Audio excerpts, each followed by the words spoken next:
சங்கீதமும் சதங்கையின் ஒலியும் சங்கின் முழக்கமும் தாலாட்டின் நயமும் கோலாட்டலயமும் பச்சை கிளியின் கொச்சை மொழியும் பூ பூ பூவென குயிலின் கீதமும் கணகண கணவென மணியின் நாதமும் பால்மணம் கமழும் மழலை மொழியும் உந்தன் கனி மொழிக்கு ஈடாமோ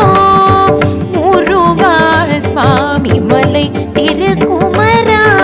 அலைக்கடல் அழகும் பனிமலை தொடரும் பாயும் நதியும் வீழும் அருவியும் கதிரவன் ஒளியும் புல்வெளி நிலவும் சிலு சிலு ஊற்றும் சலசலவோ